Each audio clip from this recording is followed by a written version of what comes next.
Hi everyone, good evening. Such a lovely Saturday evening. How are you? How is everyone? Are you guys here yet? Hello, hello. So, I need to check if I've got a.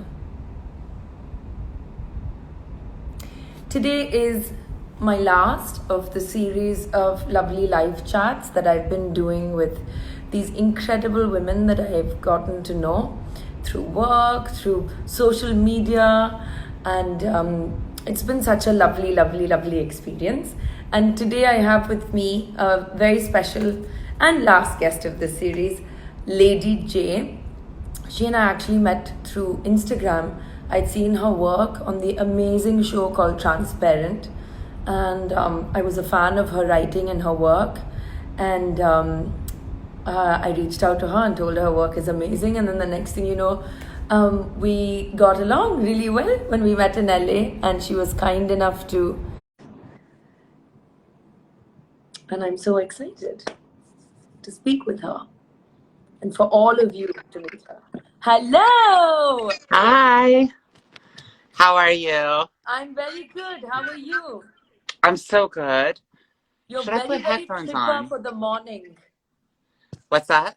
I said you're very chipper this morning. Oh, thank you. I had my coffee. Well, I'm having my coffee. Well, thank you so much for doing this. It's so special to have you as my last guest on this series of Thank you. I'm happy incredible to be women, here. and it's just so lovely. So I want to tell all of y'all watching how we met. I already said that we met through Instagram, and I slid into your DMs. You slid into my DMs. I appreciated it. I feel like such a cool millennial now.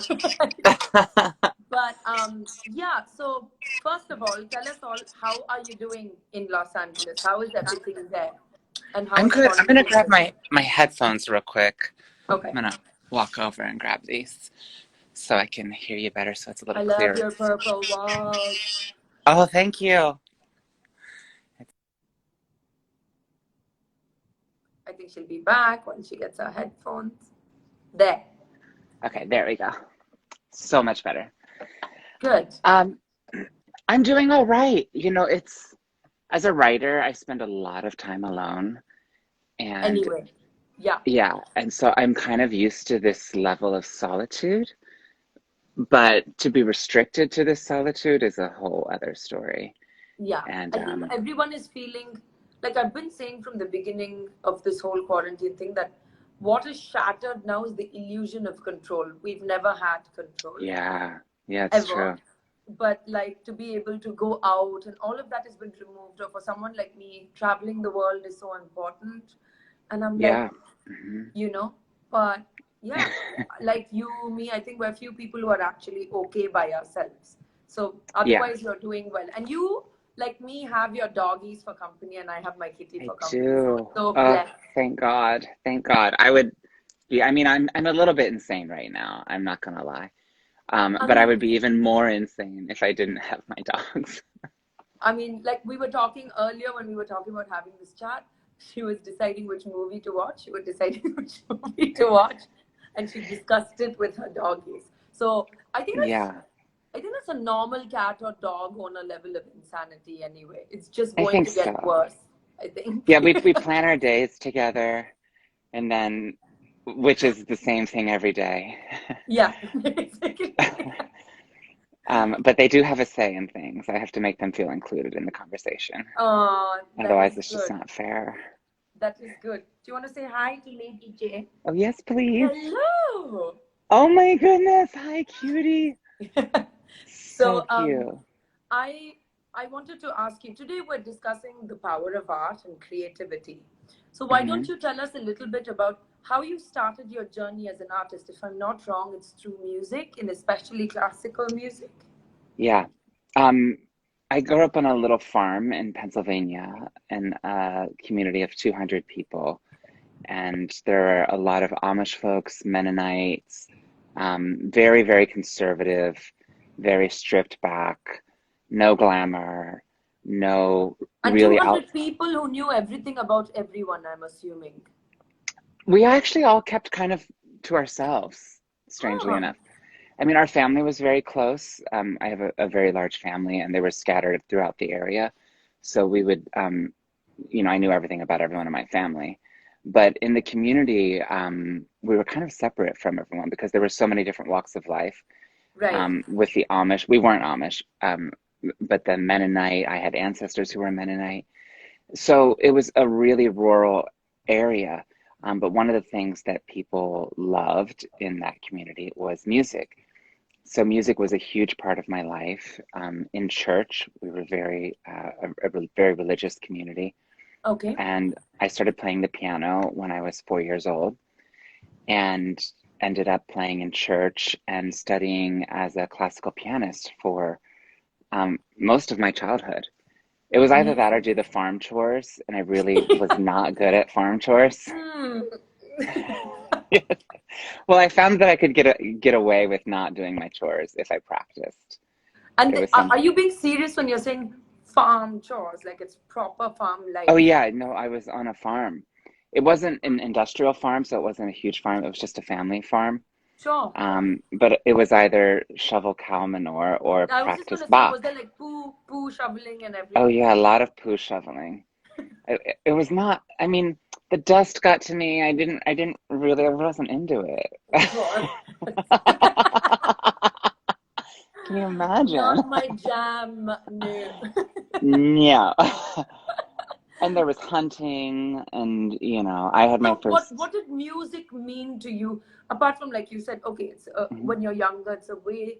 I already see it as a way that you could separate yourself and have like a. I always feel like music is my superpower. I don't know if you Yeah, feel that way. Like, absolutely. Yeah. and it's like it's not like a superhero with one superpower. When you have music, you have like a Hmm. cachet of superpowers.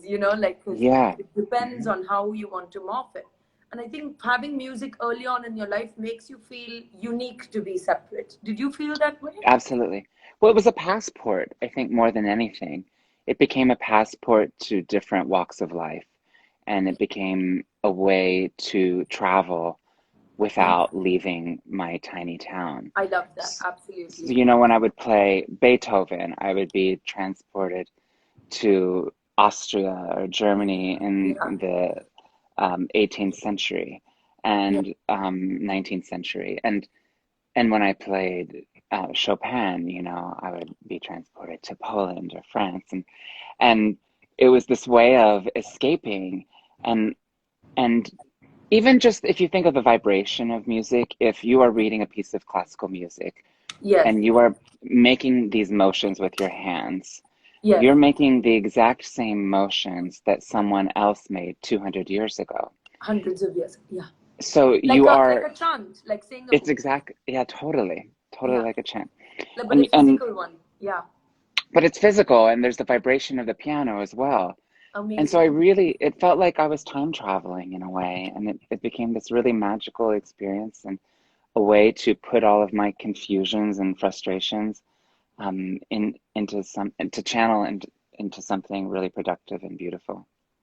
I think I don't know if you'd agree with me. The beauty of art is that apart from the doubt that you have as an artist, I think all artists are always like in imposter syndrome and like, oh, but what if it's a bit, and then we do Yeah, it and you have a sure. sense of freedom. But for me, what I found is art removes doubt from everything else. Even though Right. I'm a Hmm. doubtful artist, it removes doubt from the meaning of life, from my identity, from my emotions and how to Hmm. communicate. It removes all doubt. So, how did this music help you or help form Lady J as we know her today?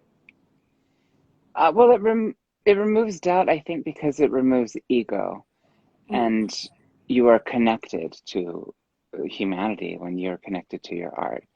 And in that way, it allows you.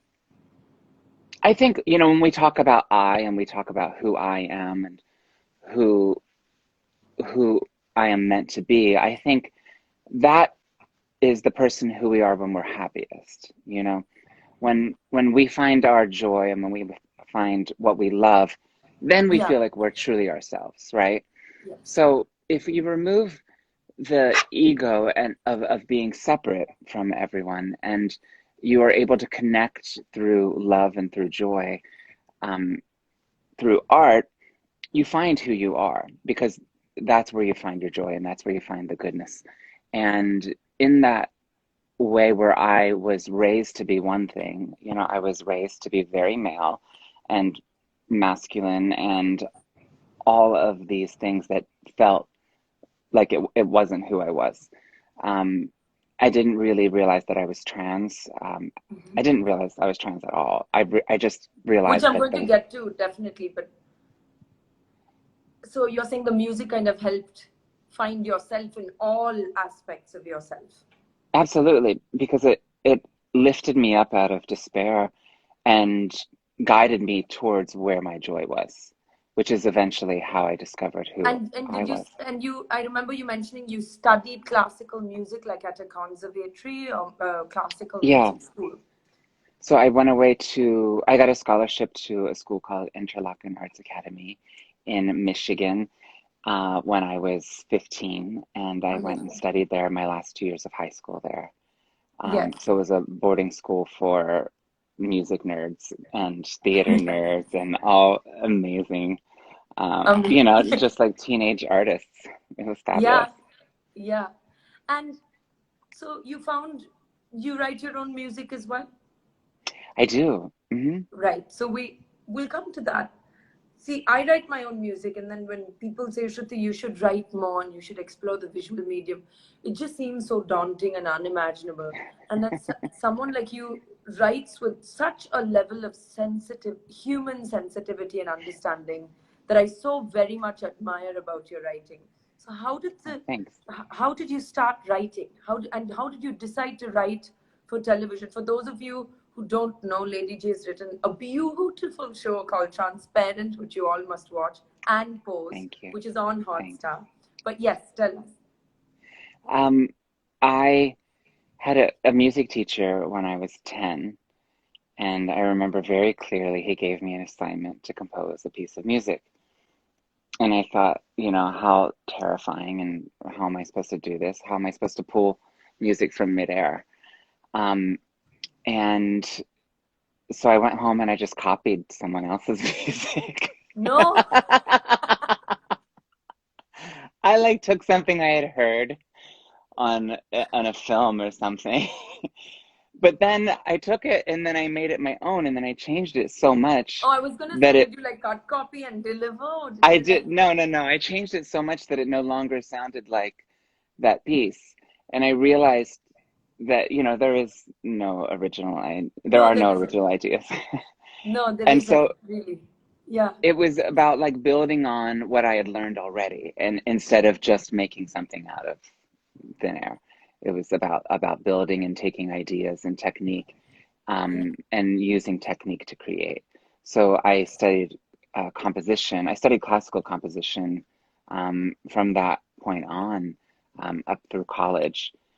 But of course, it was all, you know, atonalism, and it was very like strange sounding music for a while.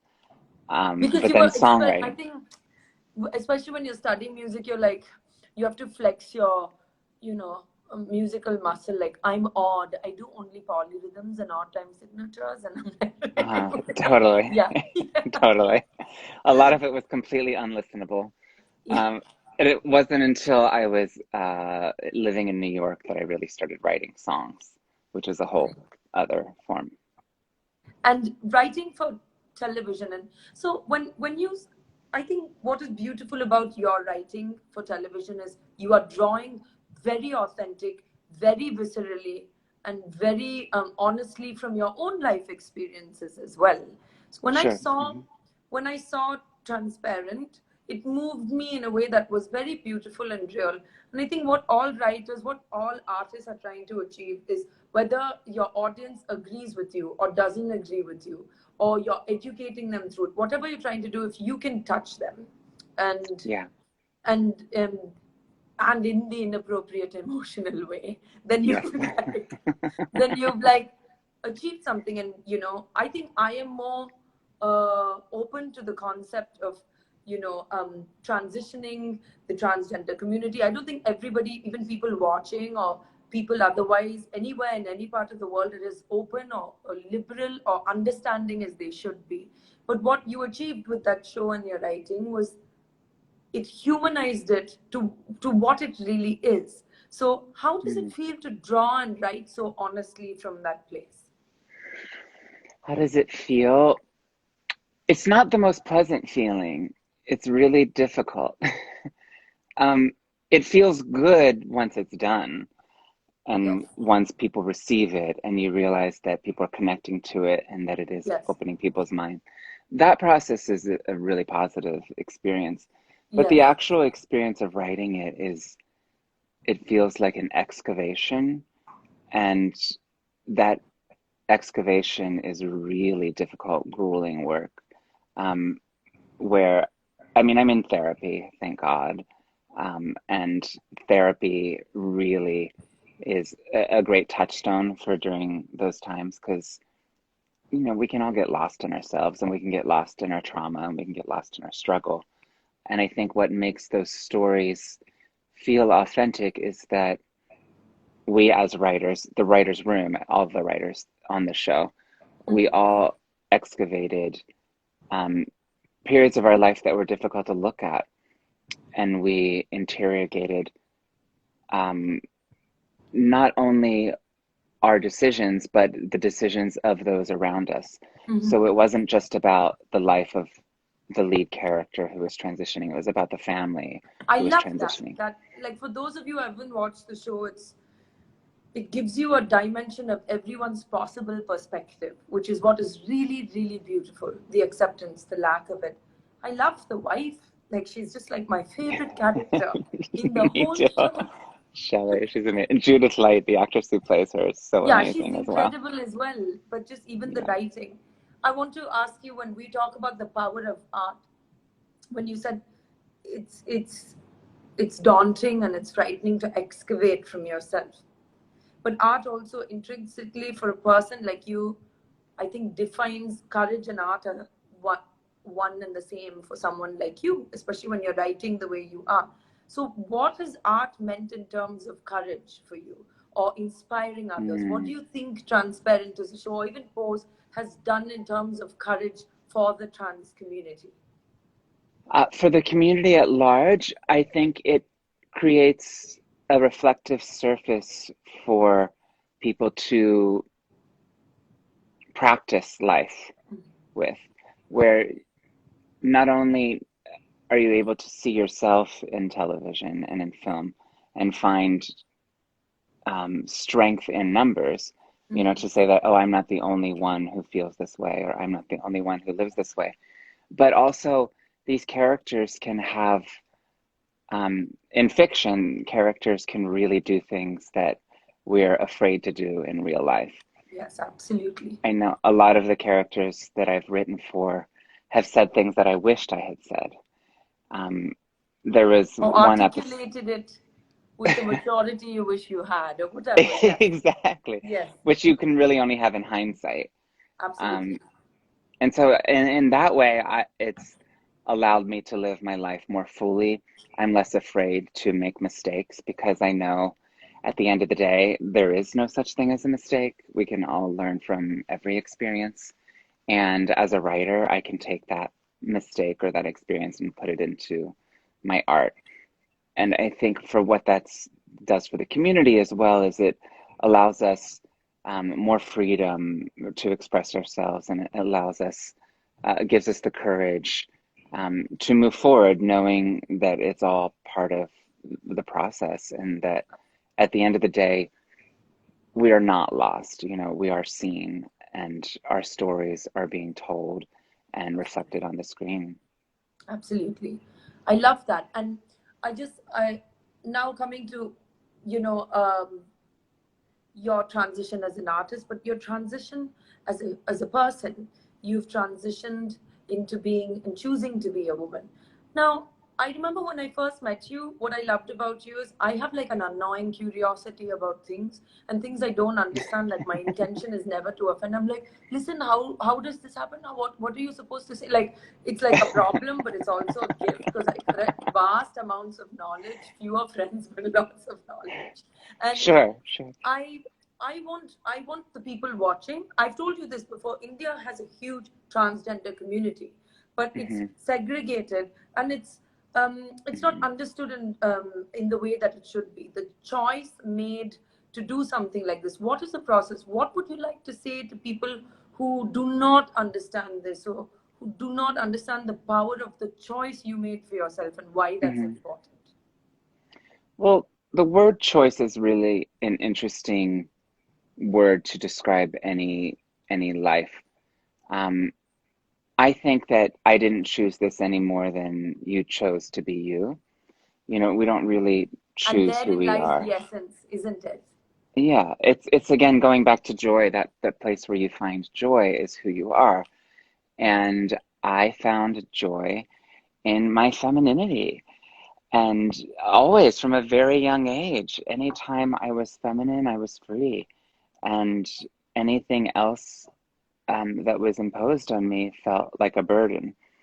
And It feels so, like you vibrating on a feminine frequency was your preordained frequency, so to say. absolutely. Yes. That's the best way I've ever heard my gender put ever. Really? Yeah, no, that's totally what it is. Because it's It not as feels that simple way. as male and female, you know. It's especially, I mean, if we're talking in a binary world, yes, I am a female. Yes, I have physically transitioned to Yes. where I am also medically female now. Yes. But it's not that simple. It's really, I feel like I embrace all genders within my body and within my spirit. Sure. And I am all genders, and I fluctuate on the scale of masculine and feminine. But really, femininity is where I found my childhood joy, and it's where I find my power as an adult woman. And as a child, was it difficult for you to feel feminine? Was it unaccepted in the environment you grew up in, or was it encouraged? It was not so black and white, really. It was Mm. all over the place. I felt like at moments, you know, with my family has been very accepting, but there were also mixed messages I was getting from the church. Sure. Uh, it was the 80s, and AIDS was the headline of every news story. Yeah. And along with that, the gay community was being persecuted and blamed. Yes. So there I'm was a sorry to lot of, interrupt. I loved, absolutely loved what you said. When we were talking about Corona and COVID, you said to mhm, me, but this is not the first pandemic that the LGBTQ community has seen. And I was like, well, and then you said, yeah, you all went through AIDS and you went through it alone. It wasn't like governments were looking to find vaccines or to help you yeah, all out or to tell you this is what you need to hmm, do to stay safe. There wasn't, when you read into the history of it, they were like, that's your problem. And yeah, then when it started permeating, it started becoming everyone's problem much later on. much, much, much So later. it's so powerful, that thing you said, that this is not the first pandemic we faced, and Yeah, that must have been lonely. And like that is isolation on a human level, that is just based on discrimination and misunderstanding. So I mean, that is something that really touched me. But yeah, please continue. well, HIV/AIDS made the LGBT community what it is, and in that, you know, we had these amazing leaders who created places like the Gay Men's Health Crisis in New York, which Yes. really changed the face of healthcare. Yes. Um, and so it created our community and made us stronger at the end of the day. Mhm. But also taught us that we can't rely on Mainstream. mainstream media or the world, or the government or politics, and you The know, we have to structure. really, the Yeah. structure, yeah, Yeah. we have to make these changes and find our strength within ourselves, um, and connect to each other, and we did, and you know, a lot of us didn't survive, but those of us who did will never forget those lessons that we've learned through that. That's beautiful. And what do you think is the future of trans artists? Because there's so much of a voice that needs to be heard. And how do you feel to be such a, you know, such a, I would say, emotional pioneer in a situation like this? Well, that's very nice. Thank you. Um, I I get really excited when I see young trans artists who are out there doing their thing. And um, I don't know, I love like Kim Petras is so fun. She's a pop star and she's trans, but transness isn't really a part of her expression. Yeah, It's yeah, just happens to be who she is. yeah, yeah. Um, and I I say think that that's, all the time when I sing in London or America. I'm like, I just happen to be Indian and brown. So that could be any yes, identity because my totally. hero is Kurt Cobain and I feel like singing rock and roll. So it doesn't Yes, matter if you're a brown girl singing these or like, if you don't, you can be whoever. And I think whether that's yeah, race or gender or sexuality, it should be absolutely up to you. yeah, absolutely. And I'm creating shows as well. You know, Pose, we're in season 3 right now. We're paused, or we're on hiatus because of COVID. Um, However, I do have other projects lined up that have nothing to do with my transness, and I think that's really a success and a sign of the times when Did we you don't feel have to though in the create. beginning as an artist that you had to write about this first and then move on? I did. Well, I tried not to. I tried to avoid it. I didn't want to be pigeonholed. I didn't want to be labeled. And as anything, I wanted the freedom to move around in my art. However, when I showed up in spaces as a classical musician, I was playing Carnegie Hall in New York, and I was playing Yes. for these incredible ballet companies. And suddenly I showed up as a trans person, having physically transitioned. It was physically obvious when I showed up in a space that people would be very confused as to who I was or what I was or what I was expressing. And I realized that in order to have a happy life, I had to educate the world. Yes, And so it was a very absolutely. selfish thing, actually, I where love that. No, I I love just that. wanted a better life. And so I put it into my art. I think if you've been through something good, not so good, and you have come to some realization, the best thing you can do for someone who's one step behind you is to articulate that realization. I think that Yeah, helps, whether it's totally. through writing or speaking or, Hmm. however. Teaching. Now, Hmm. coming to a fun part, you and I love a woman called Dolly Parton, and I Oh my remember God. I love her so much. Love, love, love her. Yes, absolutely. And I remember you also telling me that she smells incredible, which is like, She does. I don't know why, but I'm now obsessed with how she smells. She I want to needs, ask her next time I see her what she wears. please. I'm gonna do that next time I see her. I'm gonna But ask her yeah, what so she wears. someone like her, she's an inspiring artist. Who are some of the artists? They could be from the world of classical music or contemporary, or Mm, who are like your top 3 inspired? I know it's a shit question, but like, top if three. It changes from day to day, yeah, it really. does. It does. It really does. I think Tori Amos Currently, has then. Sorry, Tori Amos yeah. has always been a huge inspiration of mine. She took rock music and really turned it on its head and infused classical Yes, music, and that's yes, something that I try to do as well. Um, and she also was just unapologetically strong. yes. Um, when a lot of Wild these, feminine energy. yes, wild feminine energy, yeah. So I appreciate that, and I appreciate her spirituality as well, and everything that she brings into Yeah. her music. Dolly Parton, obviously, and the reason I love Dolly isn't because she's this like funny, over the top country singer, but it's because she really is the bridge between so many worlds. She Red absolutely states is. and blue states, conservatives and liberals. No Yes, matter who you are, you love Dolly Parton. And yes. I have her on one shoulder telling me what to do with my life. And then What would Dolly say? I have Yeah. like Madonna on the other shoulder. And they both give me great advice. We need both. Dolly says, like, don't get political, girl. She's like, Yeah. don't be political. Lead with your heart. Lead with love. Lead with kindness. Yes. And then I get political. Yeah. I love that. I remember when we were talking, you mentioned that you had an altar and you had like some Hindu goddesses as well. And Yeah. I want to ask you, what is, and spirituality doesn't, I don't mean religion to anybody. It could mean religion, it couldn't, but what has spirituality meant at a time like this? I feel, I may be sounding spiritually pompous, but I feel like some of us who've been like with ourselves and in the process, I don't find quarantine such a nightmare at all. I'm actually really enjoying my reconnection to myself and the larger sense of what we need to do as people. So what is spirituality meant to you at a time like this?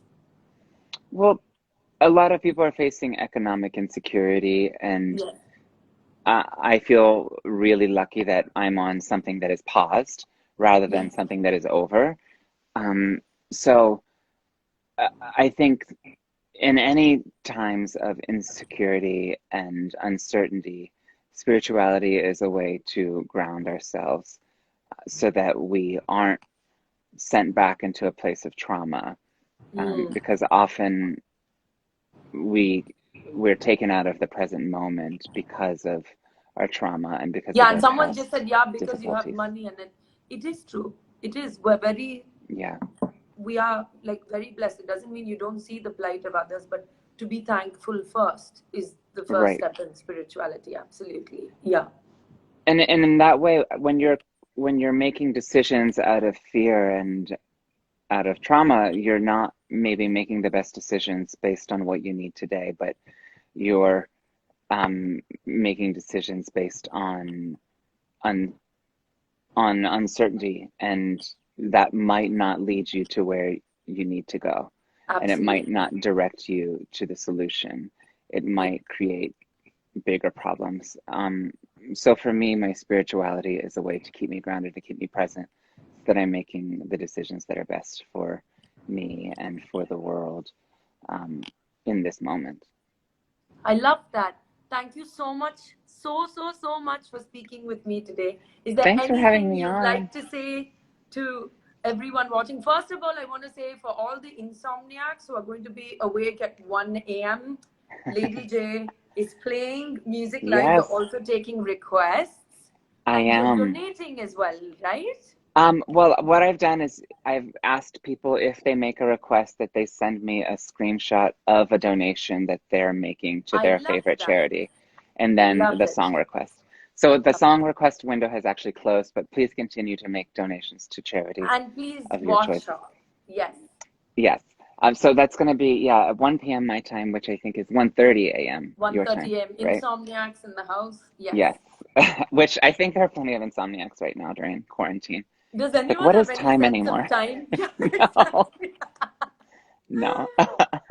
Well, thank you so much for joining me. You know I love you, and Thank you. I love you too. So special that I could end the series with you because I love and respect you so much. Thank you. I'm so happy. And once this is all over, you're coming to India and yes. you're meeting all oh of my us. God. Here I would love to. Yes.